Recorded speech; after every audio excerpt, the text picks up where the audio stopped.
Kita kalau dunia ditaruh di dalam hati, maka selalu resah hati, susah hati, dengki hati, akhirnya sakit hati. Makanya dunia jangan ditaruh di hati. Kalau ditaruh di hati, begitu tidak dapat, sakit hati. Tapi kalau dunia tidak ditaruh di hati, tidak dapat, tak masalah. Di televisi itu ibu-ibu, itu kan ada berita-berita nang gasip-gasip selibelitri itu, nang artis-artis itu kan ada tampil Raffi Ahmad namanya. Raffi Ahmad tuh gagah orangnya. Raffi Ahmad tuh gagahnya dia tipis lah sama saya. Tapi ketika Raffi Ahmad kemarin menikah, ada tak ibu-ibu di sini terluka hatinya? Tidak ada. Kenapa? Karena tak pernah meletakkan Raffi Ahmad di dalam hati. Kita cuma mengagumi dia gagah, tapi tak pernah meletakkan di dalam hati. Tapi kenapa suami sempian yang usianya sudah 72 tahun, berjalan pun temaju temundur, setelah menikah kenapa kita ngamuk? Padahal kalau suami sudah tua, mau kawin lagi kebetulan, lumayan berdua memelihara. Kalau tidak bisa ngangkat sendirian, tarik kurang dua. Tapi kenapa maka tidak mau? Sampai keluar, wanita mana yang tak terluka hatinya melihat suaminya bersama wanita lain? Itu ada di film industrial, film Suara Hati Istri namanya. Makanya dunia jangan ditaruh di hati, agar hidup jangan susah hati. Kata Imam Al-Ghazali rahimahullah, Allah menyuruh kita hidup ini dua saja. Pertama, jangan sedih hati. Yang kedua, sibukkan diri untuk beribadah. Ini dididik di dalam pondok pesantren. Kita hidup tidak usah susah hati, menerima apa adanya. Kita tahu apa yang terjadi tidak terlepas daripada kehendak Allah, maka tidak usah susah hati. Kita cuma berdoa, bekerja, berusaha, memilih keputusan Allah. Assalamualaikum warahmatullahi wabarakatuh. Bismillahirrahmanirrahim. Alhamdulillahi rabbil alamin. Wassalatu wassalamu ala asyrafil anbiya wal mursalin wa ala alihi wa ashabihi ajma'in. La hawla wa la quwwata illa billahil aliyyil azim. Rabbi shrah li sadri wa yassir li amri wahlul 'uqdatam min lisani yafqahu qawli. Amma ba'du, fa'aqulu wa 'alallahi tawakkuli. Ma'asyiral hadirin, Bapak Ibu jamaah yang saya muliakan, utamanya kepada alim ulama, para pengasuh pondok pesantren se-Kabupaten Batanghari, wabil khusus tuan rumah pengasuh pondok pesantren Ar-Rahman Tahfidzul Quran, guru kita bersama Tuan Guru Kiai Haji Abdul Rahman beserta seluruh majelis guru, seluruh pejabat pemerintah, wabil khusus Bapak Bupati yang dalam hal ini diwakili oleh PJ Sekda, Bapak Kapolres yang dalam hal ini diwakili Bapak Kejari yang dalam hal ini diwakili Bapak Kemenak Kabupaten Batanghari, Bapak Ketua MUI Kabupaten Batanghari beserta beserta tokoh-tokoh masyarakat, orang-orang tua kita, para santri yang alhamdulillah dapat hadir dalam kesempatan ini yang sama-sama kita hormati dan yang kita muliakan. Kemudian terima kasih saya sampaikan kepada segenap panitia, wabil khusus kepada Bapak Kiai Muhammad Sahrin Ramadan yang menjadikan sebab datangnya saya di tempat ini dalam rangka memeriahkan lanjutan daripada Hari Santri Nasional tanggal 22 Oktober yang lalu. Mudah-mudahan kehadiran kita di tempat ini menjadikan sebab Allah turunkan rahmat di tengah-tengah kita, sehingga tidak kembali ke tempat masing-masing kecuali dosa-dosa kita diampuni oleh Allah dan berganti dengan rahmatnya. Amin Allahumma amin. Ma'asyiral hadirin, tuan-tuan guru yang mulia, sahabat Ali karamallahu wajhah, beliau pernah berkata, sahabat Ali ini adalah sahabatnya Nabi. Sahabat Ali adalah sepupu Nabi. Sahabat Ali adalah menantunya Nabi.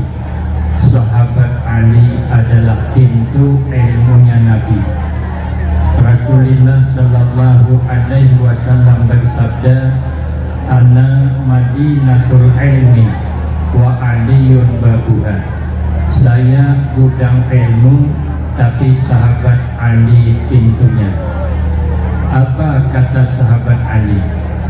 Laula khamsu khisal lasaran nas kulluhum salihin. Jikalau tidak karena 5 macam perkara, niscaya setiap kita manusia ini menjadi orang baik. Cuman 5 macam perkara inilah yang membuat kita gagal jadi orang baik. Kalau tidak karena yang 5 ini, niscaya kita semuanya menjadi orang baik. Yang pertama, yang membuat kita gagal jadi orang baik, al-qanaatu bil jahli, hidup menerima tanpa ilmu. Tidak ada usaha untuk mendapatkan ilmu, maka gagal kita menjadi orang baik. Karena baik apa tidak kita ini pertama tergantung ilmu. Jangankan untuk beramal, untuk urusan dunia saja, kalau tidak ada ilmunya gagal. Mau jadi pedagang, tidak ada ilmunya bisa gagal. Ada diceritakan, orang ini pedagang, yang dijualnya garam. Dia pedagang membelok seminggu sekali. Kalau sampai minggu, dia berangkat ke kampung lain yang dijualnya garam. Suatu saat garamnya tidak habis, bersisa 2 karung, lalu dibawa pulang ke rumah. Musim maling, mau ditaruh di perahu, dicuri maling. Ditaruh di rumah kecil, anak banyak. Orang dulu kan walau rumah kecil tapi anaknya banyak. Orang dulu itu kebanyakan anak. Dia punya prinsip ikan belana masak wadi, banyak beranak banyak rezeki. Kalau sekarang ikan belana masak kuning, banyak anak mamanya pening. Masa ada pening, dilarang keluar malam, petang dia keluar. Ditanya mamanya, kenapa nak kau keluar malam? Mama sudah bilang kau jangan keluar malam. Apa jawabnya? Saya mak bukan keluar malam, saya keluar petang, cuman belinya malam. Parah lagi. Kata mamanya, kalau pernah keluar malam, sudahlah pulang, jangan tengah malam, pantainya pagi. Tanya mamanya, kenapa kau pulang pagi? Lah mama tidak bolehkan keluar pulang tengah malam. Ini namanya ikan belanak masa kuning. Orang dulu berbanyak anak. Akhirnya diputuskanlah, dia orang dua, berunding dia supaya ini garam jangan dicuri maling, dimasukkan ke dalam tulang. Yang tulang ada airnya. Dia tidak tahu kalau garam masuk tulang akan hancur, tidak tahu. Kenapa? Karena tidak berilmu tentang perdagangan garam. Lalu garam dimasukkanlah ke dalam tulang. Minggu depan dia mau berangkat lagi menjual garam. Sekali terjun ke tulang, cari garam yang 2 karung, tidak ada. Kata yang satu, hebat juga maling nih, tahu dia kalau ada garam dalam sumur. Padahal bukan dicuri maling, hancur, lanah dia. Kata yang satu, tidak mungkinlah garam dalam sumur maling tahu. Akhirnya terjunlah yang satu, cari-cari, kepeganglah karungnya, tapi garamnya tidak ada. Apa kata yang satu? Hebat ini maling, masa garam dicuri, karungnya ditinggal. Nah, kenapa? Bukan dicuri orang, memang hancur di bantai air. Itu baru ilmu dunia. Kalau tidak berilmu, gagal jadi pedagang yang baik, apalagi ilmu akhirat. Tidak bisa kita beramal tanpa ilmu. Kalau beramal tanpa ilmu, amalnya tidak diterima. Ada cerita, orang ini berempat. 4 orang ini belajar masalah sembahyang, cuman belum tuntas. Lalu praktik dia. 1 jadi imam, 3 makmum. Rupanya yang jadi imam ini mau buang angin, mau berkentut dia, ditahannya habis-habisan. Alhamdulillah, buang angin tidak ada suaranya, tapi baunya bertabur ke yang bertiga ini. Lalu ada satu yang tak sabar berkata, siapa berkentut orang sembahyang? Tidak boleh kentut orang sembahyang. Yang satu negur, jangan bercakap, orang sembahyang tidak boleh bercakap. Kata yang satu, untunglah saya tidak bercakap, habislah batal semuanya. Maka itu ilmu penting. Walaupun kita tidak ada keturunan orang alim, tapi jangan putus asa. Di mana-mana pondok pesantren menanamkan ilmu agama kepada kita dan anak-anak kita penerus di masa depan. Subhanul yaum rijalul hadi. Pemuda-pemuda saat ini bakal penerus menjadi pemimpin di masa yang akan datang. Maka itu kita berusaha hidup harus berilmu. Pokoknya adakah keturunan, tidakkah, amunduk sajalah. Karena di pondok itu diajarkan tentang ilmu agama supaya anak jangan gagal menjadi orang baik. Ada diceritakan oleh guru kami, ternyata orang menuntut ilmu agama itu dunia akhirat dapat untung. Dia punya anak 4 orang, laki-laki keempat-empatnya. Dimasukkannya ke pondok pesantren, karena di pondok pesantren tempat menimba ilmu agama. Sudah dipundukkan keempat-empatnya, bapaknya menyuruh pulang. Mau tahu kemampuan anak membaca kitab bagaimana? Dihadirkanlah neneknya. Sudah neneknya hadir, mbahnya hadir, baru abahnya menyuruh yang paling besar, kau maju baca ini kitab. Kata anaknya, bilang, Pak, saya belum bisa baca kitab. Lah, kata bapaknya, lama di pondok apa yang kau buat? Tidak bisa baca kitab. Kata anaknya, Pak, saya di pondok belajar tentang ilmu dukun, ilmu pengobatan. Jadi kalau ada orang sakit, saya dukuni. Waduh, kata bapaknya, nasib ini, masuk pondok, masa keluar jadi mbah dukun. Marah bapaknya, tapi neneknya menengahi, anakmu jangan dimarahi, berkah mondok pasti ada manfaatnya. Disuruh lagi yang kedua, kau baca ini kitab. Kata anaknya, minta maaf Pak, saya tidak bisa baca kitab. Kata bapaknya, apa yang kau buat lama di pondok tak bisa baca kitab? Kata anaknya, Pak, saya di pondok belajar cara patri mempatri. Jadi kalau ada periuk bocor saya tampal, ada drum bocor saya tampal. Waktu kata bapaknya, nasib masuk pesantren keluar jadi tukang patri, tukang tampal yang bocor-bocor. Kata neneknya, sudah, anakmu jangan dimarahi, berkah mondok pasti ada manfaatnya. Lalu disuruh lagi yang ketiga, kau baca ini kitab. Sekalinya juga tidak bisa. Kata bapaknya, apa yang kau buat di pondok lama-lama mondok, tidak bisa baca kitab. Kata anaknya, Pak, saya di pondok belajar ilmu panah memanah. Kenapa, kata bapaknya, kau masuk pondok keluar jadi tukang panah? Kata neneknya, biar saja, nanti juga ada manfaatnya. Ini kata bapaknya, kau yang terakhir, baca ini kitab. Kata anaknya, saya juga Pak tak bisa baca kitab. Apa yang kau buat di pondok? Saya di pondok Pak belajar ilmu terbang. Waduh, kata bapaknya, ini mau jadi pemain mak lampir ini. Kata neneknya, tidak usah dimarahi, nanti ada manfaatnya. Rupanya waktu itu minggu berganti minggu, bulan berganti bulan, tahun berganti tahun. Rupanya waktu itu ada raja kehilangan anak yang cantik jelita, masih gadis. Sudah puas mencari, tidak ketemu. Raja buat sayembara, siapa yang dapat menemukan anaknya dengan selamat dikasih hadiah yang besar. Kalau dia laki-laki maka akan dijadikan suaminya. Yang berempat beradik, adiknya menyusul, ngasih usul kepada abangnya. Kata adiknya, bang, kita ikut sayembara, lumayan hadiahnya besar. Kata abangnya, dek, sadar dirilah kita ni kan orang tamatan pesantren, mana bisa bersaing di luar sana mencari anak raja yang hilangnya tidak tahu tempatnya di mana.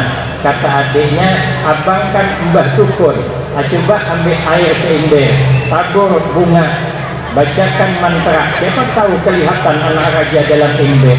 Ya juga ya, kata abangnya, saya kan mbah dukun, ambilnya air, taburnya bunga, baca mantra, kelihatan anak raja duduk di atas burung Garuda, tapi di sebuah pohon, letaknya di sebuah pulau. Nah, kata abangnya, bagaimana kita nak ngambil anak raja? Dia di bawah burung Garuda terbang di atas pohon yang tinggi, pohon letaknya di sebuah pulau. Kata adiknya, kita catar perahu saja yang tidak pakai mesin, dikayuh ramai-ramai. Akhirnya tusuk kuning, catar perahu, berkayuh ramai-ramai menuju ke sebuah pulau.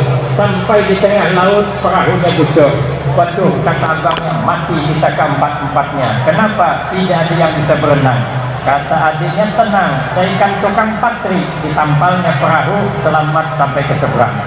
Sudah sampai ke seberang, mikir lagi, bagaimana cara mengambil anak raja itu?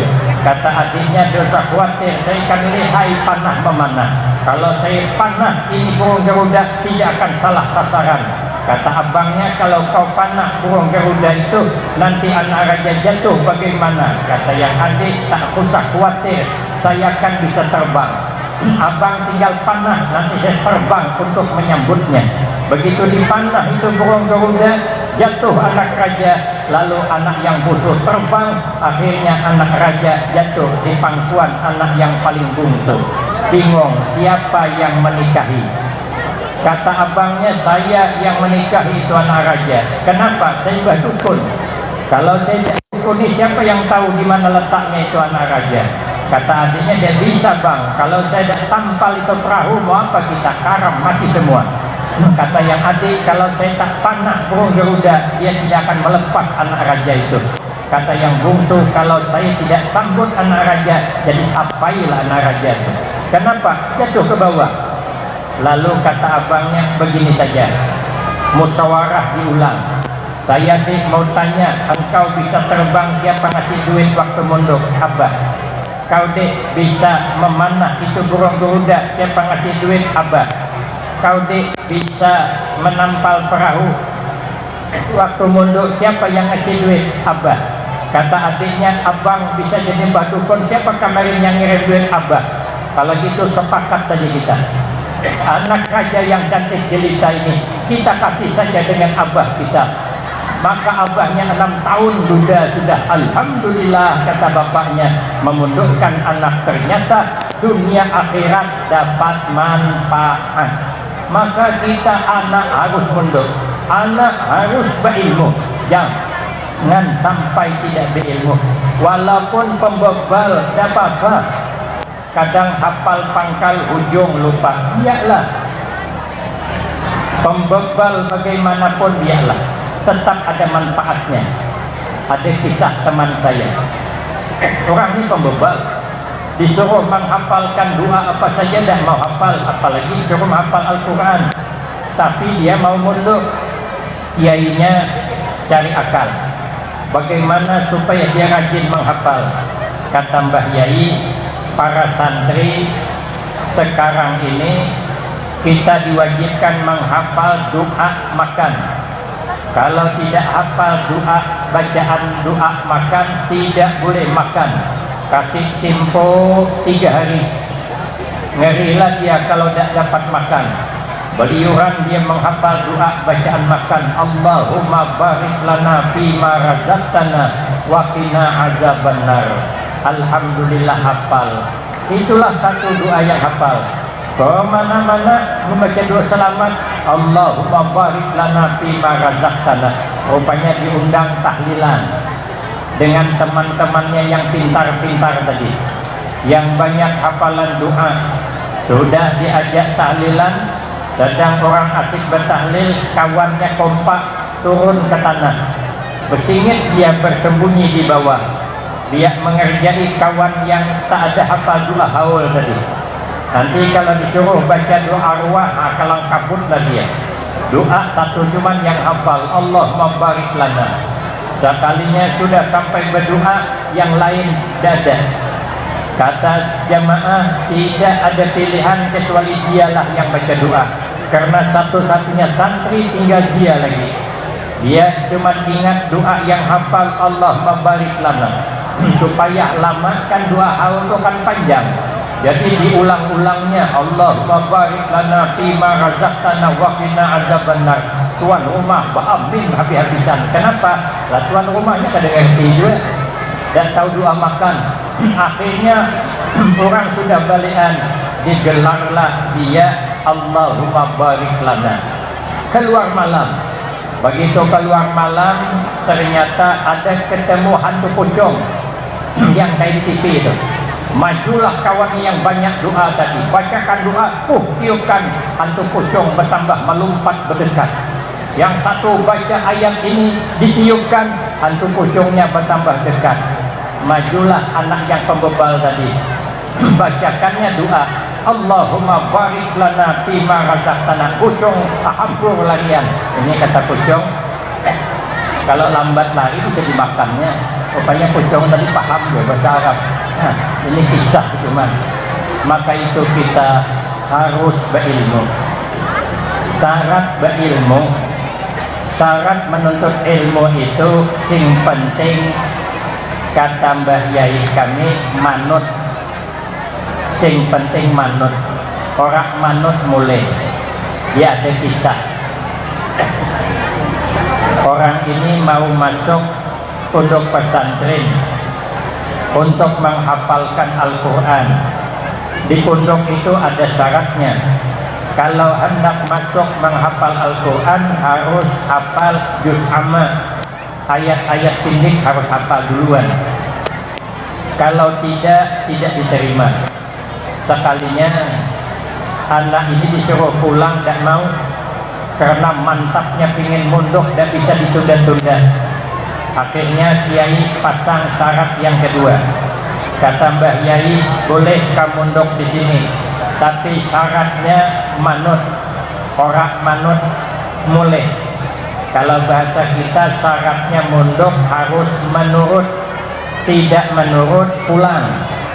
Kata santri, nggih Mbah Yai polo manut, saya menurut. Sekalinya sudah habis azan maghrib, Kiai nanya, mana santri yang baru masuk tadi? Angkat tangan dia. Kata Mbah Yai, maju ke depan. Sudah maju, kata Mbah Yai, kamu yang jadi imam.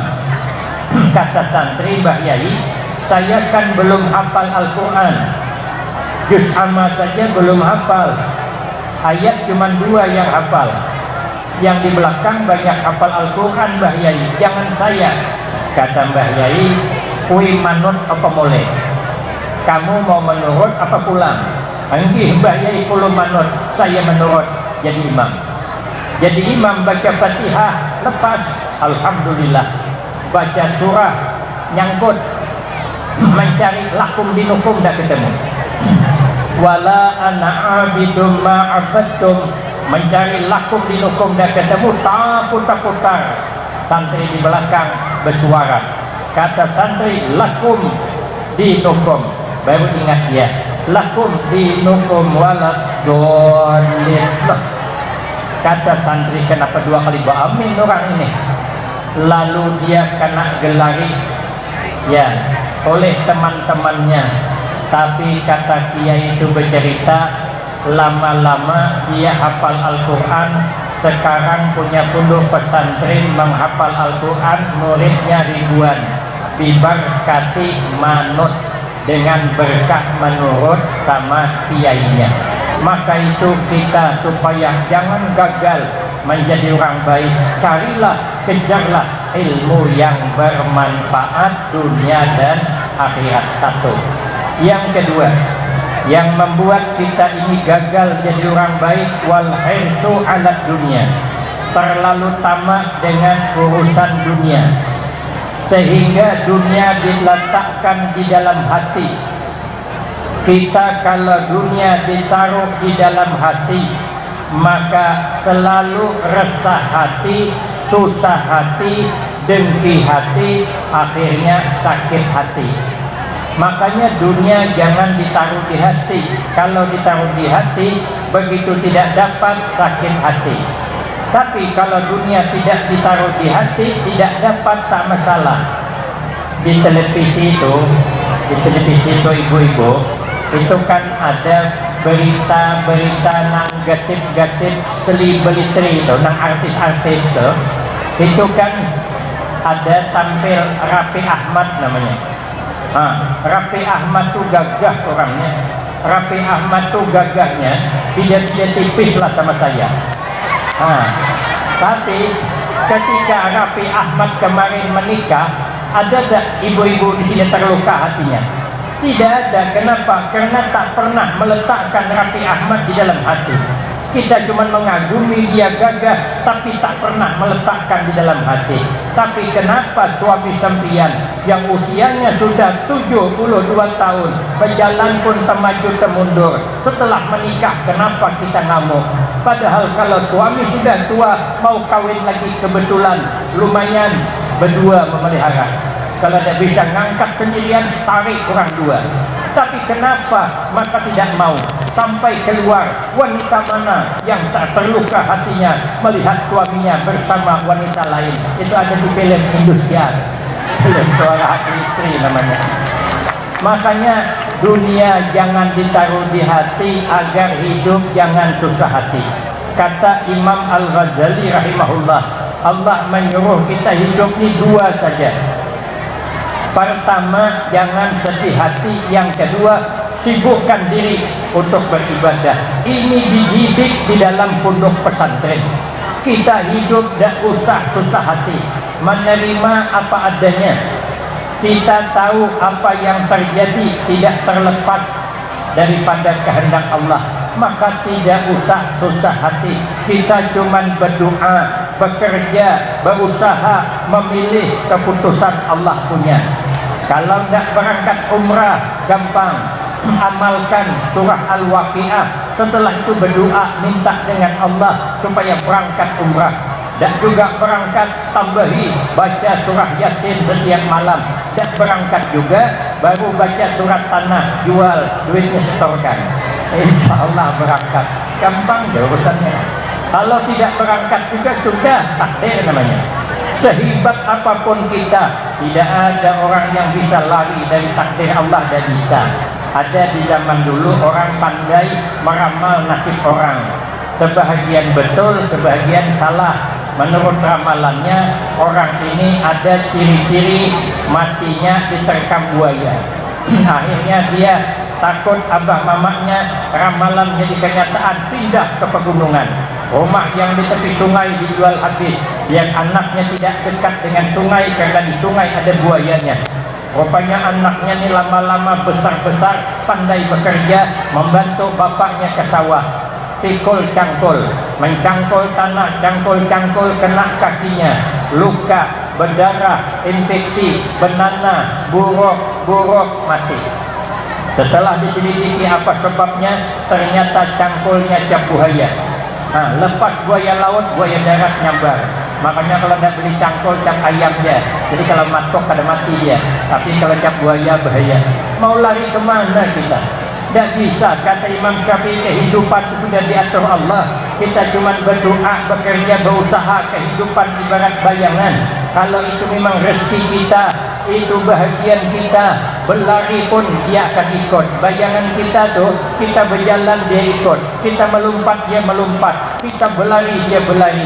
Tapi kalau bayangan bukan punya kita, berlari kita mengejar, tidak akan dapat. Maka kalau kita hidup selalu dengki, selalu iri hati, lelah hidup mengejar bayangan orang yang tidak akan dapat kita kejar. Maka itu hidup diajarkan di pondok pesantren, jangan terlalu mencintai dunia, tapi utamakanlah urusan akhirat.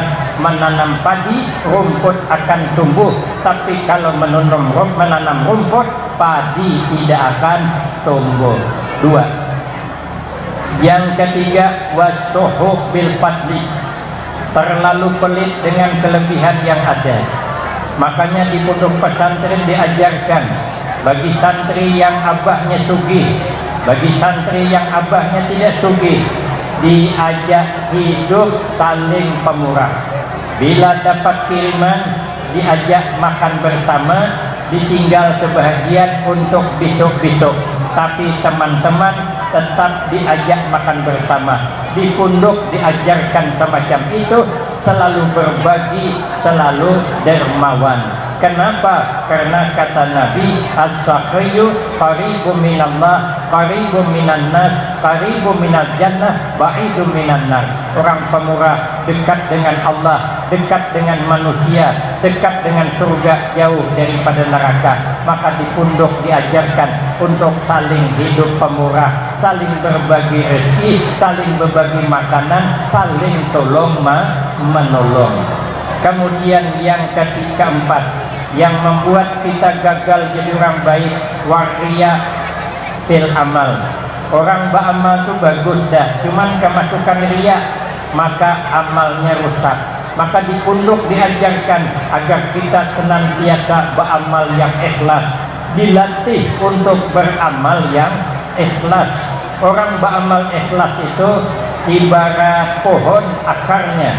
Selama akarnya masih bersembunyi di dalam tanah, maka pohon akan tegak, kuat dan bisa berbuah. Tapi kalau akarnya keluar dari persembunyiannya, maka sebesar apapun pohon akan tumbang. Begitulah ikhlas. Kalau keluar dari jiwa kita, amal ibadah kita akan roboh. Orang beramal ikhlas ibarat bangunan adalah besinya.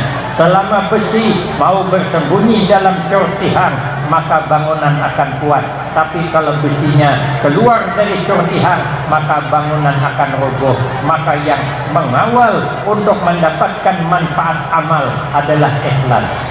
Ada yang mengumpamakan, orang beramal ikhlas itu ibarat gula. Gula itu walaupun tidak pernah dipuji, gula selalu disalahkan, tapi gula tetap larut manis di setiap air mana saja. Gula tidak pernah berubah rasa. Masuk ke warung kopi, sekalinya kopinya kemanisan, yang disalahkan gula. Ini pak kebanyakan gula. Gula tidak marah. Besok masuk lagi ke warung kopi, sekalinya kopinya pahit, yang disalahkan gula lagi. Ini pak kekurangan gula, ini kesedikitan gula. Gula lagi yang salah. Masuk ke warung kopi yang ketiga, gula dengan kopi pas ukurannya, yang dipuji siapa? Ini baru mantap kopinya. Kena giliran dipuji, kopi yang dipuji. Kena giliran salah, gula yang disalahkan. Yang sedih lagi, kena giliran penyakit, gula lagi. Ini kena penyakit gula orang ini katanya. Tapi gula tidak pernah berubah rasa. Bila masuk ke air tetap manis, bila masuk ke dalam kuih tetap manis. Sekali manis tetap manis. Maka di pondok pesantren diajarkan sekali santri tetap santri, latihan beramal ikhlas. Yang kelima, wal i'jab bira'yi, yang membuat kita ini gagal menjadi orang baik karena mengagumi temuan pikiran sendiri, menganggap baik pendapatnya, sehingga nanti lama-lama bisa kepada sombong. Sehebat apapun kita, tidak boleh kita merasa hebat, apalagi asli tidak hebat. Yang hebat saja tidak boleh merasa hebat, apalagi asli yang memang tidak hebat. Kenapa? Sebab karena hebatnya kita tak terlepas kerja sama orang lain. Kenapa orang kaya maka hebat? Karena ada kerjasama orang yang belum kaya kerja di kebun kita. Kalau kita nih kaya semua, mana hebat jadi orang kaya. Maka jadi orang kaya pun kita tidak boleh sombong. Ini kadang-kadang baru kaya sedikit, dengan kawannya lupa, bahkan dengan orang tuanya pun dilupakannya. Ada kejadian sekalinya dia ini merantau ke kota orang. Dia orangnya gagah, punya kelihayan, punya kelebihan, tapi dari orang susah di kampung. Rupanya bekerja di perusahaan. Bos perusahaan itu ada punya anak gadis yang cantik jelita. Lalu dia karena pintar, punya kelebihan, diangkat jadi manajer.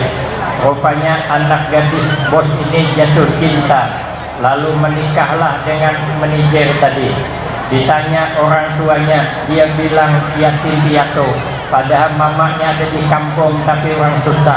Dia mau jujur, takut kalau tak jadi diambil menantu. Maka dia mengaku anak yatim piatu. Rupanya lama-lama bersebar ke kampung-kampung, sampailah kepada mamanya tentang suksesnya anak di kota, menjadi orang sugih. Mamanya ingat dengan anaknya, karena rindu mau datang ketemu anaknya di rumahnya, cari alamatnya. Cuman sebelum berangkat dia tahu anaknya ini suka makan pisang lemak manis. Diambilkannya lah satu tandan, dimasakkannya, ditaruhnya kain, dilipat-lipatnya, ditaruh di kepala, di ujungnya pisang satu tandan di kepala. Dia ingat anaknya suka makan sop ayam kampung, ditangkapkan ayam kampung, masuk ke bakul, dikepetnya di bawah ketiak 16 kali, tebirak ayam, tak peduli. Sampai ke rumahnya, rupanya rumahnya bersapam pula, dilarang masuk, dikira pengemis. Dia ngamuk, tidak bisa, ini rumah anak saya. Sedang ribut-ribut, keluarlah istri yang kaya tadi, nanya kenapa dia ribut-ribut mau masuk. Kata pengawal, dia mengaku adalah ibu dari suami sempian. Kata yang orang kaya, mana ada suami saya yatim piatu. Sedang diusir, keluarlah anaknya. Kaget anaknya melihat mamanya ada, mau mengaku ini mama, takut dicerai oleh istrinya. Terpaksa mengaku ini adalah pembantu di kampung. Lalu diusir mamanya. Itu pernah terjadi di depan mata kepala saya sendiri, tapi saya tidak bisa buat apa-apa karena kejadiannya di film Indosiar.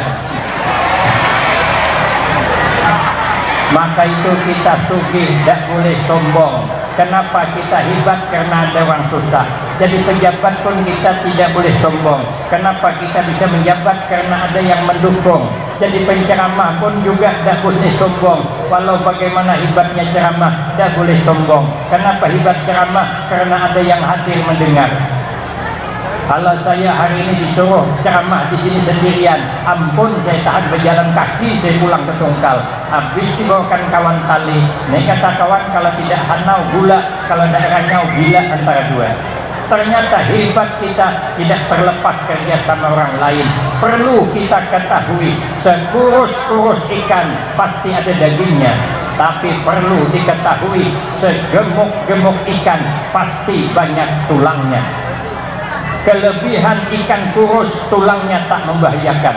Kelebihan ikan gemuk-gemuk, dagingnya banyak, tapi kekurangannya, tulangnya membahayakan. Kekurangan ikan kurus, daging sedikit, tapi kelebihannya, tulangnya bisa dimakan.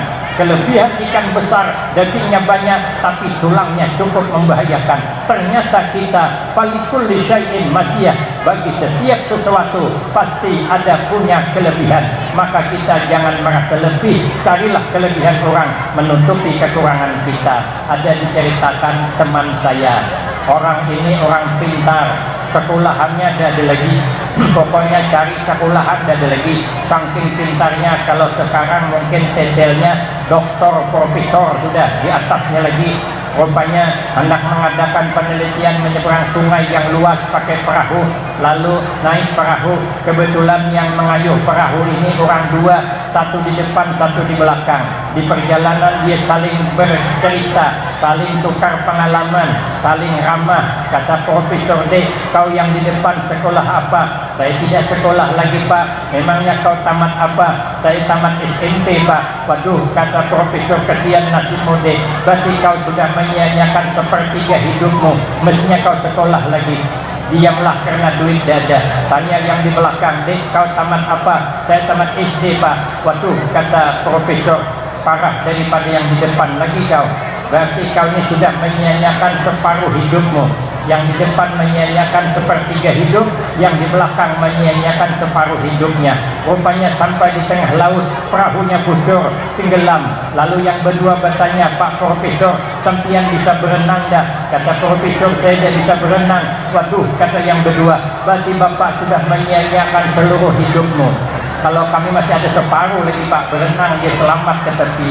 Ternyata sehebat apapun kita ada lemahnya. Maka itu kita ini bertemu dengan siapapun jangan pernah merasa kita lebih baik daripada orang.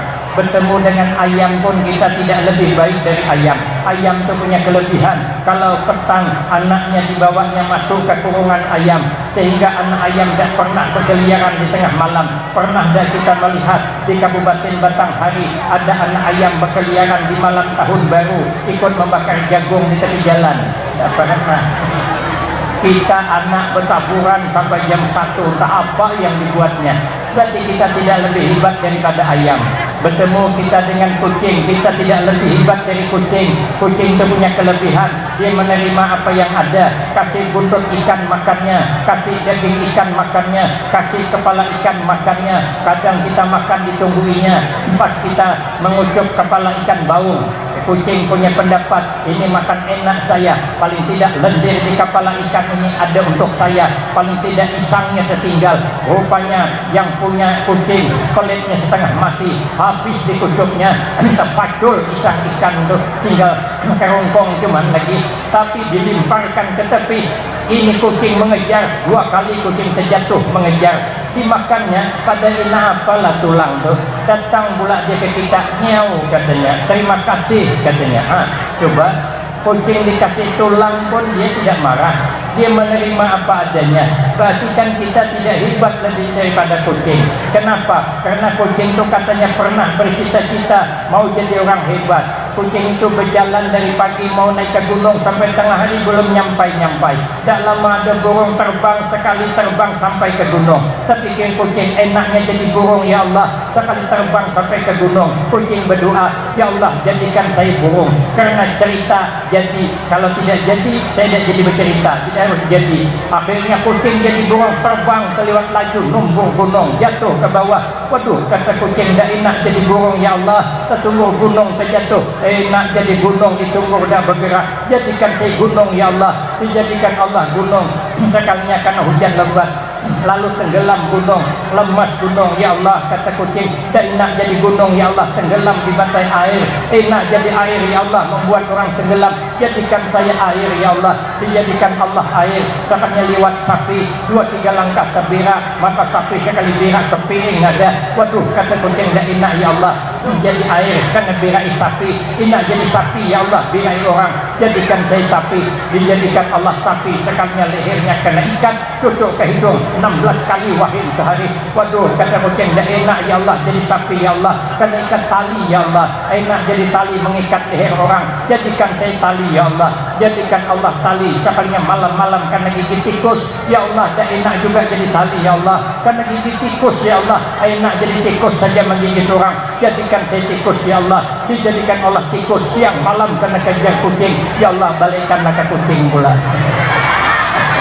Jadi kita nih terima sajalah hidup di pondok nih. Apapun yang terjadi, sekali mondok tetap mondok. Mudah-mudahan kita menjadi pemimpin yang baik di masa yang akan datang. Harapan bangsa dan agama, harapan kedua orang tua, dan harapan guru-guru kita, semoga kita diselamatkan Allah dunia wal akhirah, husnul khatimah wassa'adah, amin Allahumma amin. Ini saja yang dapat saya sampaikan, lebih kurang banyak minta maaf. Akhirul kalam, wabillahi taufiq wal hidayah. Wassalamualaikum warahmatullahi wabarakatuh.